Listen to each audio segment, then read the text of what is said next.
அனைவருக்கும் வணக்கங்க. இப்போ நந்திகேஸ்வர அஸ்ட்ராலஜி பேசுகிறேங்க. ஒரு சிலர் வந்துங்க செவ்வாய் தோஷத்தை பற்றி புரியல, தெளிவாக சொல்லுங்கம்மா அப்படின்னாங்க.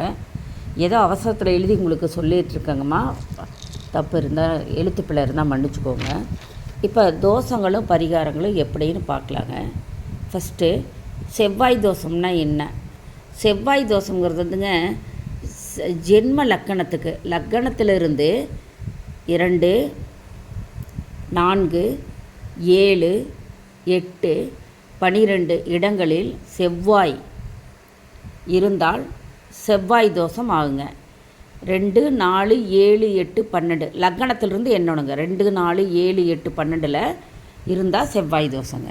அடுத்தது 2வது, செவ்வாய் தன் ஆட்சி வீடான மேஷம், விருச்சகம், உச்ச வீடான மகரத்தில் இருந்தாலும், நீச்ச வீடான கடகத்தில் இருந்தாலும், குரு, சனி, சூரியன், ராகு, கேது, செவ்வாய் இவர்களுடன் சேர்ந்து இருந்தாலும், இவர்கள் செவ்வாயை பார்த்தாலும் பரிகார செவ்வாய் என்று கூறலாங்க. சந்திரனுக்கும் சுக்கிரனுக்கும் மேற்கூறிய அடிப்படையில் பார்க்கப்படுகிறது. இது 2வது முறையாக நம்ம வச்சுக்கலாங்க. ஆண் பெண் இரு ஜாதகர்களுக்கும் செவ்வாய் தோஷம் இருக்க வேண்டும். அதுபோல் ஒருவருக்கு பரிகார செவ்வாய் என்றால் மற்றவருக்கும் பரிகார செவ்வாய் இருக்க வேண்டும். அப்போதுதான் இந்த ஜாதகங்களை சேர்க்க வேண்டும். ஒருவருக்கு செவ்வாய் தோஷம் இருந்து மற்றவருக்கு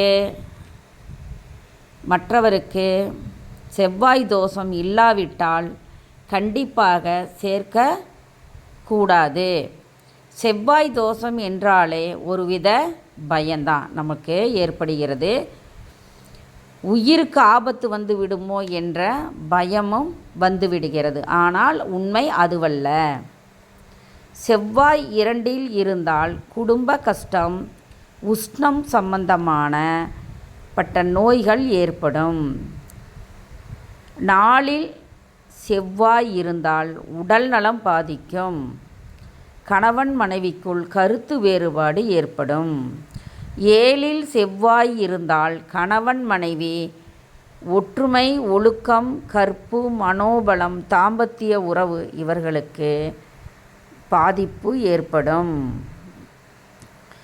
8இல் செவ்வாய் இருந்தால் இந்த வீடு பெண்ணிற்கு மாங்கல்ய பலத்தையும் ஆணுக்கு ஆயுளையும் குறிக்கும் இடமாகும். சுக துக்கங்களையும் குறிக்கும் இடமாகும்.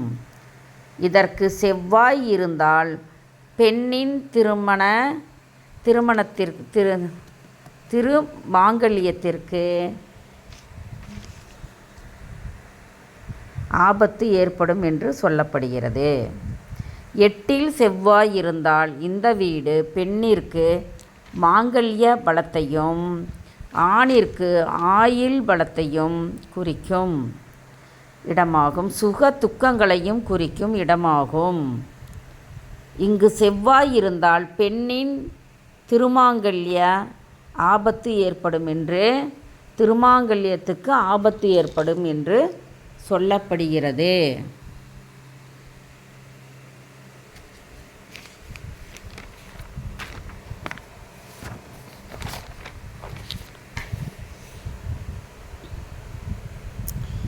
பனிரெண்டில் செவ்வாய் இருந்தால் படுக்கை சுகத்திற்கு தாம்பத்திய உறவத்தில் பிரச்சனை ஏற்படும். 7ஆம் இடம் கலஸ்தரம், 8ஆம் இடம் ஆயுள் பாவகம், 4ஆம் இடம் சுகஸ்தானம், 12ஆம் இடம் படுக்கை சுகம்.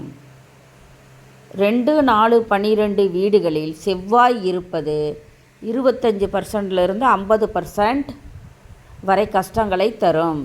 7, 8இல் செவ்வாய் இருந்து 50-100% துன்பங்கள் தரும். எனவே செவ்வாய் தோஷ இல்லாத சுத்த ஜாதகரை இணைக்கக்கூடாது.